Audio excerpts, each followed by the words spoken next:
Hi అండి అందరికీ. ఈరోజు ఎల్లిగడ్డ పెడుతున్నాం. ఫస్ట్ ఒక లైన్ కొట్టుకొని అన్ని ఎల్లిగడ్డ కనిపిస్తున్నాయి ఇందులో ఇలా పెట్టుకోవాలి. ఆడికిడికి పొడుగులో పెట్టుకున్న తర్వాత ఇంకో లైన్ ఇలా కొట్టినాం అనుకోండి, దీని మీద ఈ మట్టి అనేది దాని మీద క్లోజ్ అవుతుంది.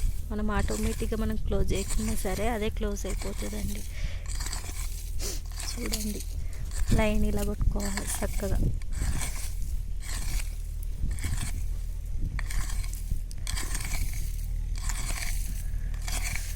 కనిపిస్తున్నాయి ఎల్లిపాయలు, ఇలా క్లోజ్ చేసుకోవాలి.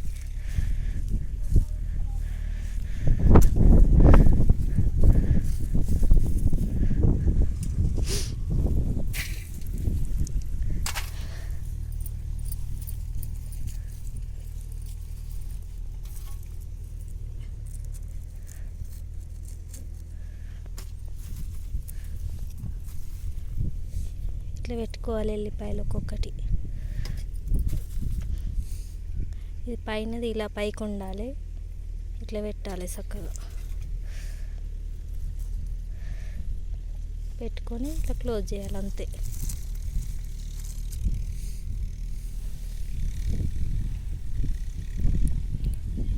మొత్తం పెట్టేసినాం. ఇది ఒకటే లైన్ అయితే అయిపోతుంది.